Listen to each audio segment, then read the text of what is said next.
Now, fear is going to be a player in your life, but you get to decide how much.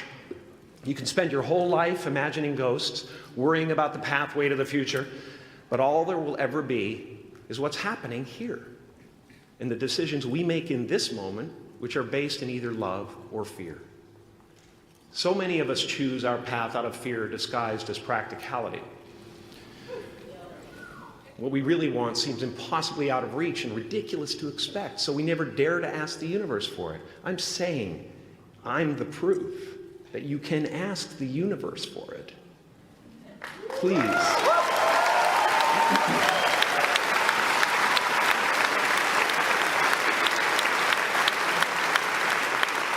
And if it doesn't happen for you right away, it's only because the universe is so busy fulfilling my order.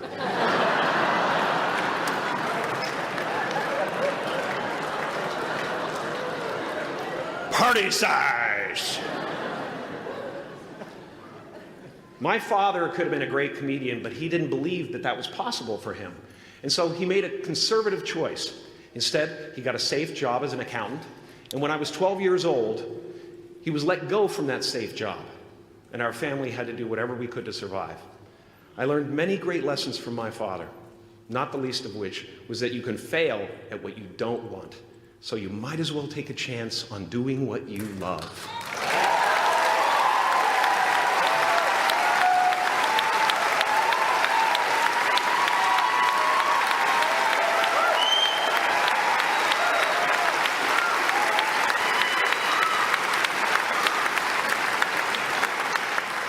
It's not the only thing he taught me, though.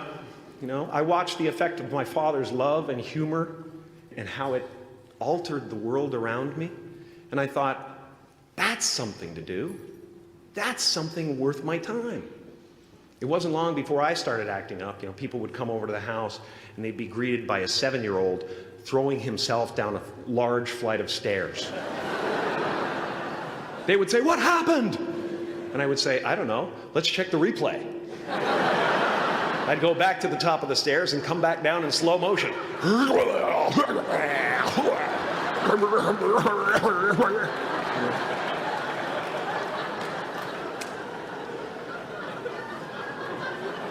It was a very strange household. My father used to brag that I wasn't a ham, I was the whole pig. And he treated my talent as if it was his second chance. When I was about 28, after a decade as a professional comedian, I realized one night in LA that the purpose of my life had always been to free people from concern, just like my dad. And when I realized this, I dubbed my new devotion the Church of Freedom from Concern. The Church of FFC.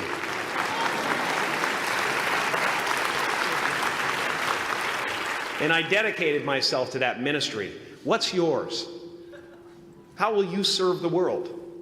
What do they need that your talent can provide? That's all you have to figure out. As someone who's done what you're about to go and do, I can tell you from experience, the effect you have on others is the most valuable currency there is.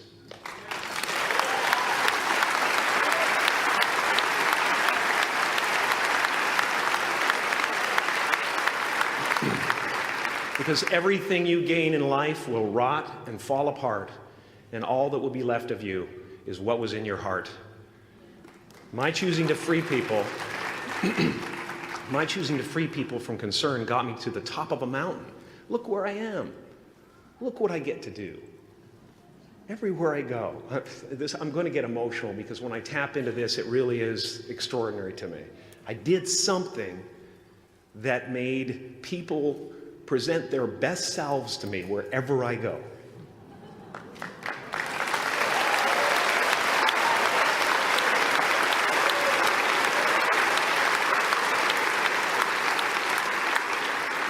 I am at the top of the mountain, and I was, and the only one I hadn't freed was myself, and that's when my search for identity deepened. I wondered who I'd be without my fame. Who would I be if I said things that people didn't want to hear? Or if I defied their expectations of me? What if I showed up to the party without my Mardi Gras mask and refused to flash my breasts for a handful of beads? I'll give you a moment to wipe that image out of your mind. But you guys are so ahead of the game. You already know who you are. And that peace that we're after lies somewhere beyond personality, beyond the perception of others, beyond invention and disguise, even beyond effort itself.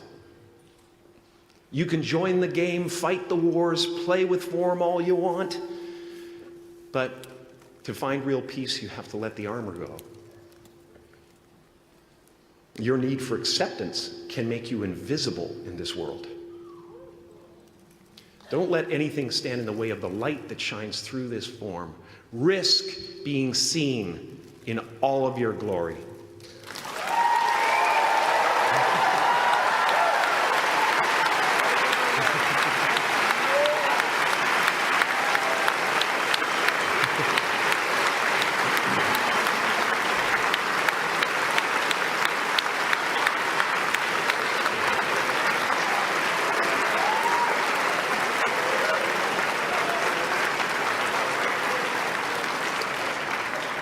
It's not big enough. This painting is big for a reason. It's called high visibility. It's about picking up the light and daring to be seen. Here's the tricky part. Everyone is attracted to the light. The party host up at the top, who thinks unconsciousness is bliss and is always offering to drink from the bottles that empty you. Misery below her. Despises the light, can't stand when you're doing well, wishes you nothing but the worst. The Queen of Diamonds, under him, needs a king to build her house of cards. And the hollow one down bottom there will cling to your leg and say, please don't leave me behind, for I have abandoned myself. Even those who are closest to you and most in love with you, the people you love most in the world, will find clarity confronting at times. This painting took me thousands of hours to complete. And when I was finished, thank you, thousands of hours, yes. I'll never get them back. I'll never get them back. I worked on this for so long. I was weeks and weeks like a madman alone on a scaffolding. And when I was finished, one of my friends said, this would be a cool blacklight painting. So I started over.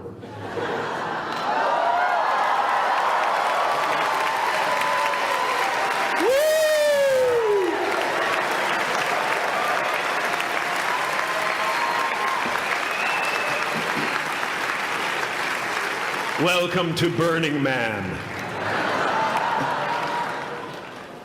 Some pretty crazy characters up there, but better up there than in here. You know, painting is one of the ways, thank you.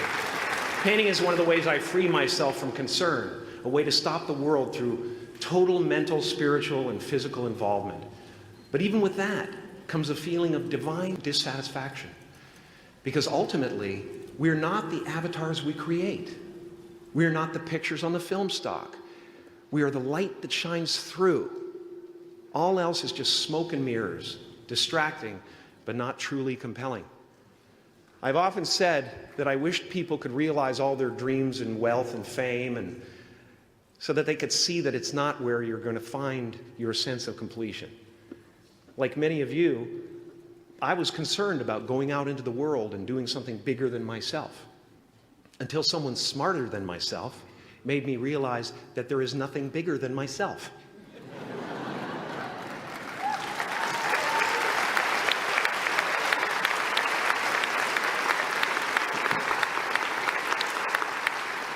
My soul is not contained within the limits of my body. My body is contained within the limitlessness of my soul. One unified field.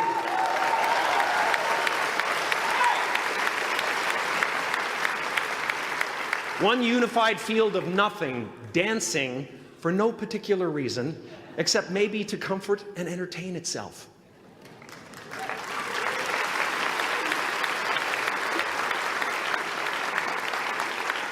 As that shift happens in you, you won't be feeling the world, you'll be felt by it. You'll be embraced by it. Now I'm always at the beginning. I have a reset button, and I ride that button constantly. Once that button is functioning in your life, there's no story that the mind could create that will be as compelling. The imagination is always manufacturing scenarios, both good and bad, and the ego tries to keep you trapped in the multiplex of the mind.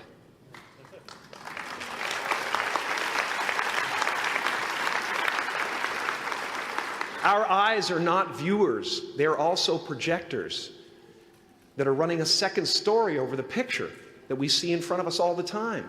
Fear is writing that script, and the working title is, I'll Never Be Enough.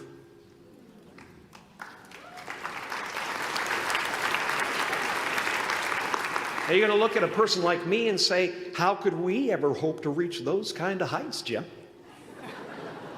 How can we make a painting that's too big for our home? How do you fly so high without a special breathing apparatus? This is the voice of the ego. And if you listen to it, there will always be someone who's doing better than you. No matter what you gain, ego will not let you rest. It will tell you that you cannot stop until you've left an indelible mark on the earth, until you've achieved immortality.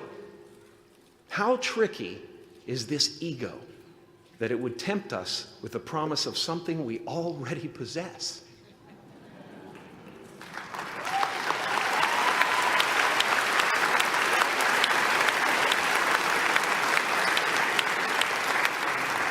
So, I just want you to relax. You know, that's my job. Relax and dream up a good life.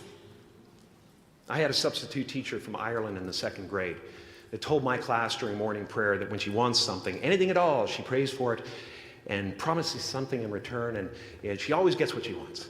Well, I'm sitting at the back of the classroom, you know, thinking, wow, my family can't afford a bike, you know. So I went home and I prayed for one. And I promised I would recite the rosary every night in exchange. Broke that promise. But 2 weeks later, I got home from school to find a brand new Mustang bike with a banana seat and Easy Rider handlebars. Yeah. From fool to cool. My family informed me that I had won the bike in a raffle that a friend of mine had entered my name in without my knowledge whatsoever. So that type of thing has been happening to me ever since. As far as I can tell, it's just about letting the universe know what you want and working toward it while letting go of how it comes to pass.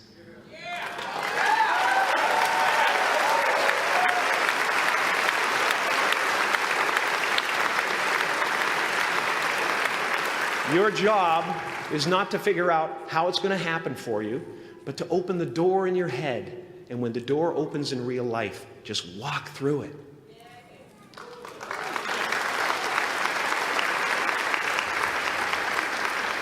And don't worry if you miss your cue, because there's always doors opening. They keep opening.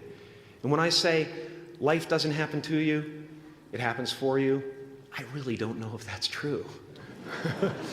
I'm just making a conscious choice to perceive challenges as something beneficial so that I can deal with them in the most productive way. You'll come up with your own style. That's part of the fun. Oh, and why not take a chance on faith as well?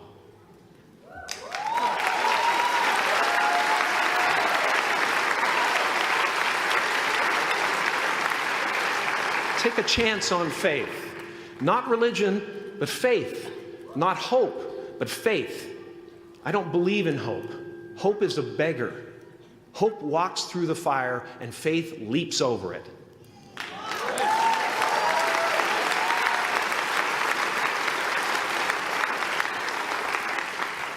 You are ready and able to do beautiful things in this world. And after you walk through those doors today, You will only ever have two choices, love or fear. Choose love, and don't ever let fear turn you against your playful heart. Thank you so much. Thank you, Dev. I'm so honored. Thank you.